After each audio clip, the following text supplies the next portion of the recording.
12 de febrero. Santa Eulalia, Virgen y Mártir. Año 304. Las potestades de la tierra y las furias del Averno se agitaban convulsas en los primeros siglos del cristianismo, encontrándose desencadenada la persecución de Diocleciano al alborear el siglo IV.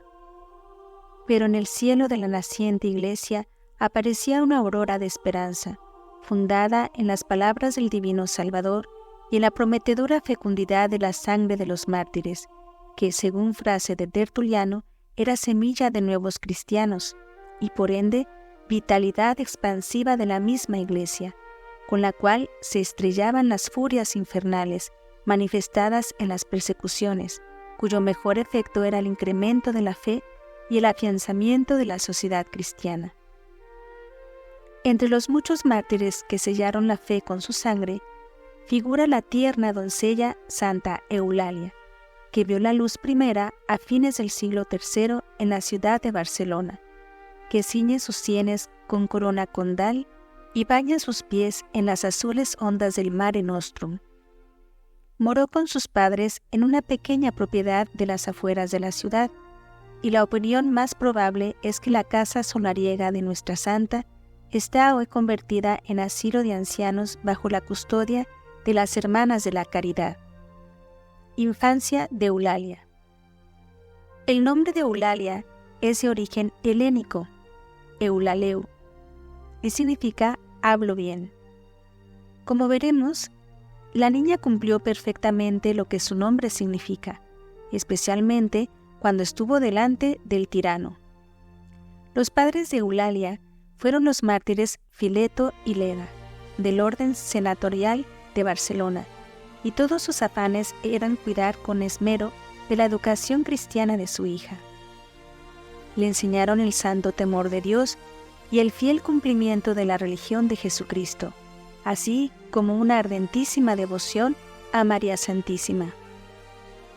Su vello natural y la inclinación al bien habían de favorecer los deseos de sus progenitores, cuyo buen ejemplo y las sabias máximas que le inculcaron, basadas en el Evangelio, produjeron en ella un tierno amor a Jesucristo y un celo incansable por defender su religión. Estaba dotada la niña de un talento muy despejado, poco común en doncellas de su edad.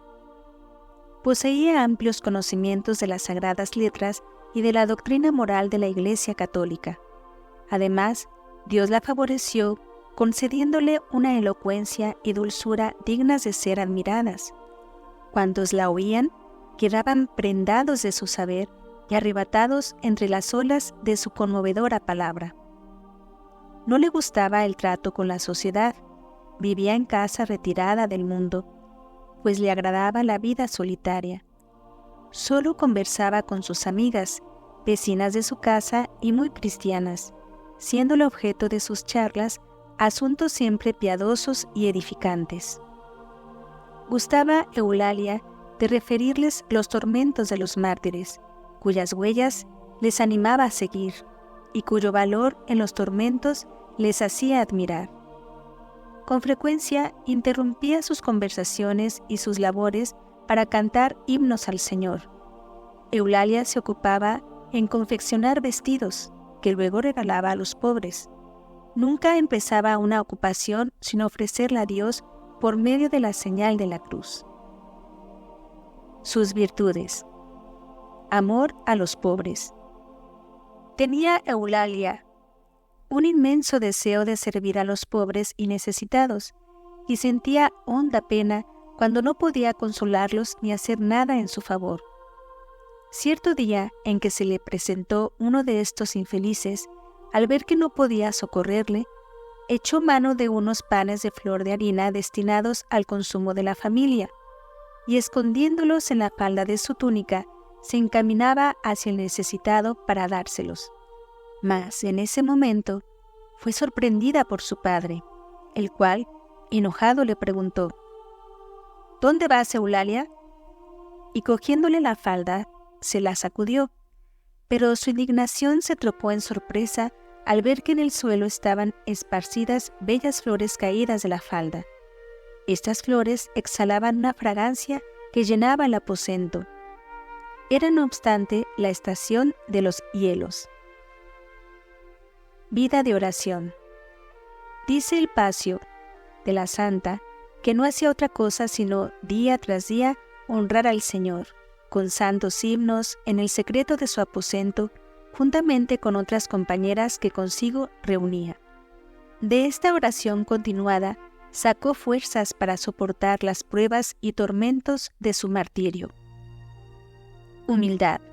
Su sencillez y humildad se pusieron de manifiesto cuando, al arreciar los tormentos a que la sujetaban los verdugos, exclamó: Señor Jesucristo, óyeme a mí, esclava indigna tuya, contra ti solo he pecado, perdona mis malas obras. Obediencia. Se lee en las notas de su martirio que era en todo obedientísima a sus padres, a quienes nada ocultaba. Solamente cuando creyó ser para mayor gloria de Dios, veló a sus progenitores los planes que la animaban, y esto lo hacía para que no se los estorbasen. Con ello creía interpretar la voluntad del Señor, que le inspiraba tales cosas. Caridad. Eulalia era sumamente afable y caritativa en el trato con todos. Su conversación no solo cautivaba, sino que además edificaba.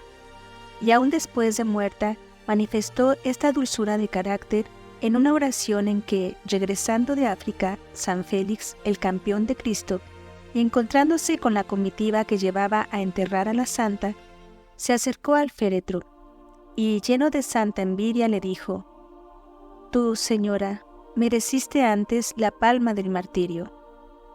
Y el cadáver de Eulalia se sonrió como para infundirle ánimo a fin de que no cejara en su noble empeño de obrar y predicar.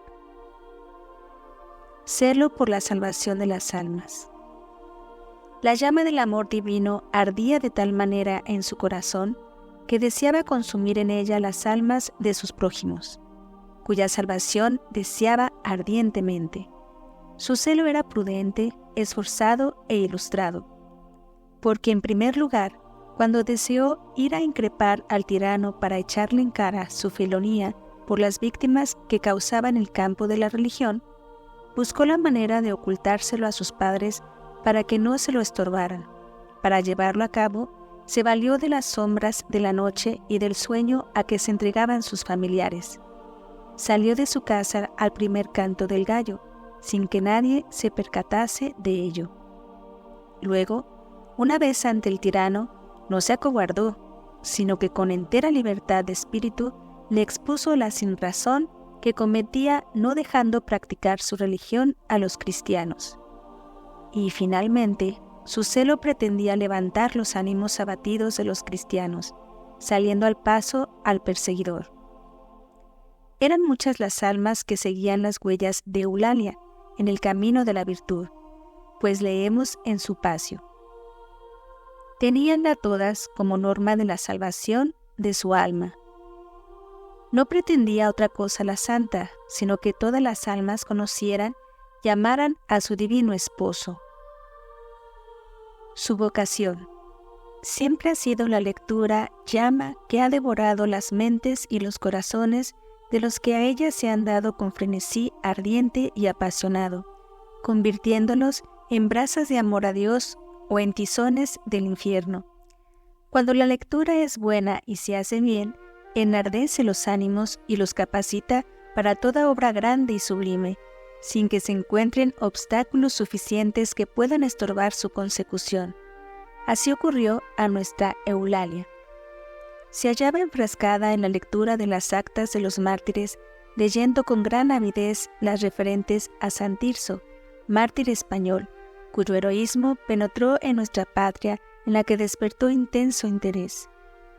De él aprendió Eulalia el hecho de presentarse al tirano sin ser buscada. Tenía la santa doncella un profundo deseo de servir intensamente a Jesús, esposo de su alma, a quien amaba con delirio. En uno de sus frecuentes éxtasis se le apareció un ángel y le anunció que Dios la había tomado por esposa, pero que la única dote que le daba era la cruz. Fue tan vivo el gozo que interiormente sintió Eulalia al oír el favor que Dios le concedía, que, postrándose en tierra, dijo mirando al cielo: «Señor mío Jesucristo, hacedme tan dichosa que pueda tener por lecho una cruz, y que pueda en ella extender mis brazos y quedar crucificada. Apartad de mí todos los obstáculos para que pueda yo hacer esta jornada, de tal manera que nadie impida que muera por vos». Al saber Eulalia el decreto de persecución contra los cristianos, sentía honda pena por la duda de si todos los cristianos barcelonenses tendrían la presencia de ánimo y la fuerza de espíritu suficientes para no desfallecer en los momentos difíciles. Pero se alegraba, por otra parte, considerando que sus paisanos no tendrían menos valor y heroicidad que otros mártires, que con generosidad supieron verter su sangre por Dios. Cuando creyó llegado el momento de echar en cara al tirano su maldad, se decidió con resolución heroica, diciendo: «Dios me llama, he de dejar bien sentado mi nombre, mi resolución está tomada». Y aprovechando la quietud de la noche y el reposo de sus padres, como ya hemos apuntado, ella, después de una plegaria al Señor para que le diera fuerzas y valor con que soportar toda clase de trabajos, salió decidida de su habitación sin despertar a nadie. Al llegar frente a una puerta cerrada, cayó de rodillas, juntó las manos y sus ojos se llenaron de lágrimas, perlas de amor filial. Era el aposento donde dormían sus padres. «Adiós, padres míos», balbuceó Eulalia con voz ahogada por la emoción. «Voy a morir. Dios me llama». Con pasos apresurados llegó Eulalia al monte Taber, donde hoy se yergue la gótica catedral barcelonesa, en cuya cima tenía establecido su tribunal el cónsul Daciano, el hombre más sangriento y enemigo del nombre cristiano de cuantos enviara el emperador a la España tarraconense, más que para gobernar, para destruir y aniquilar a los que profesaban la doctrina de Cristo. Ante la luz. Llena de santo valor y plena confianza en Dios, se dirigió Eulalia a Daciano y le increpó de esta manera: «Juez de la iniquidad y enemigo de la verdad, que has llegado a sentarte en trono tan elevado que no temes al Señor de las alturas, que es sobre todos tus príncipes y es superior a ti. ¿Cómo te atreves a perseguir y atormentar, obedeciendo a Satanás, a los mismos hombres que Dios creó a su imagen y semejanza, para que a Él solo sirvieran? Uno solo es el verdadero Dios, Creador y Señor de todas las cosas, a quien los emperadores y tú y todos los hombres están obligados a venerar. ¿Cómo pues, siendo hombre, te atreves a ofender a tu Dios? ¿Acaso quieres comparar tu limitado poder con aquel soberano dominio de cielos y tierra?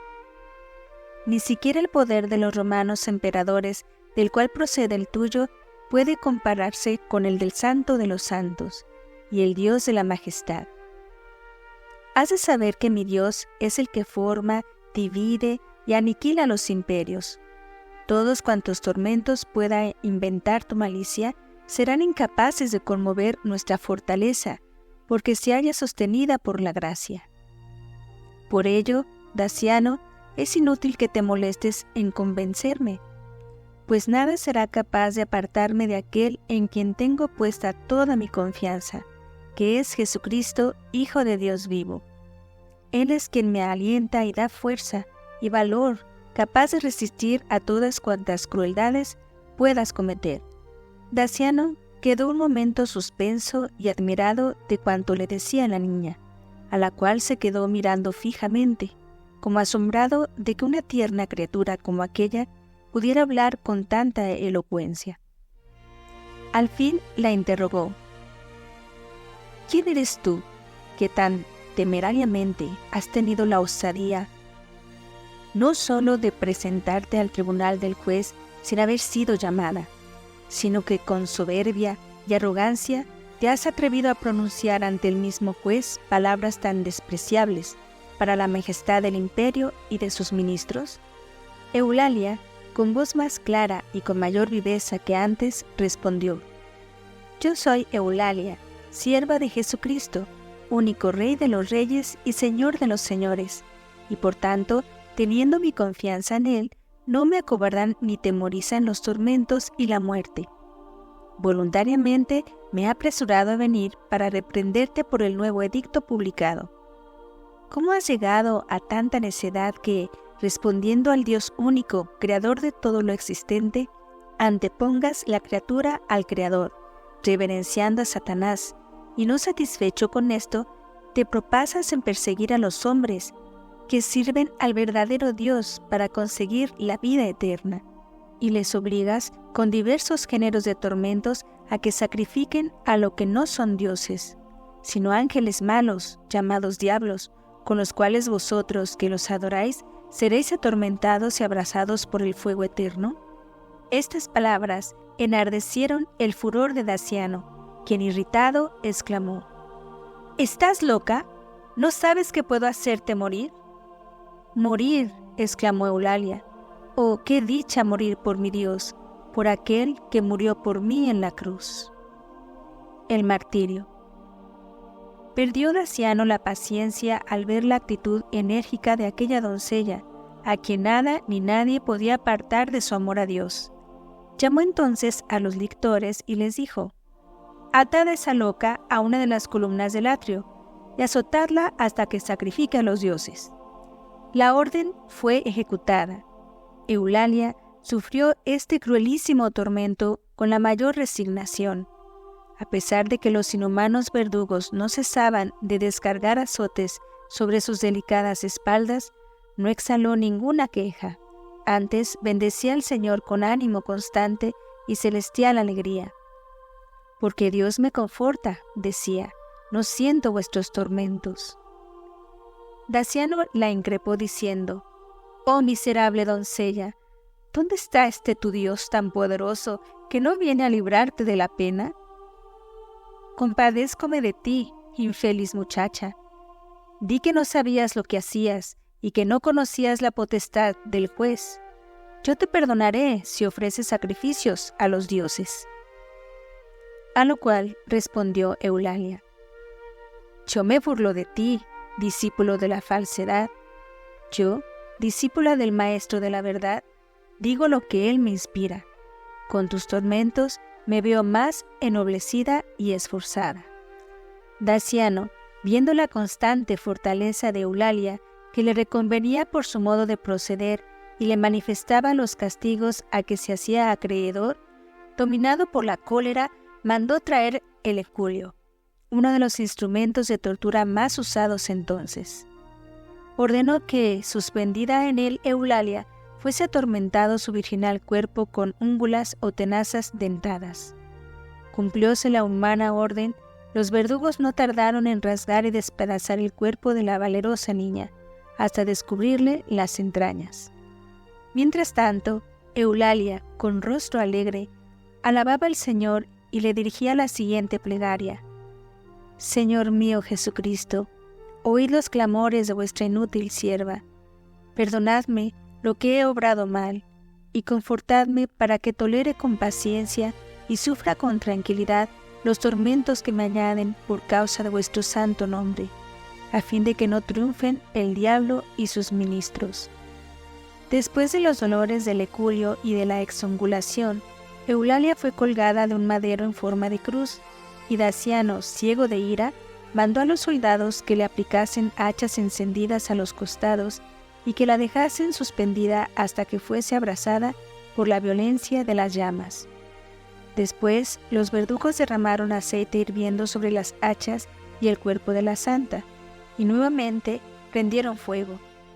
Las llamas subían más vivas, pero Dios, que cuidaba del cuerpo de su amante paciente, hizo que las llamas, en vez de consumir el cuerpo de Eulalia, quemaran a los ministros abrazándolos. Su muerte.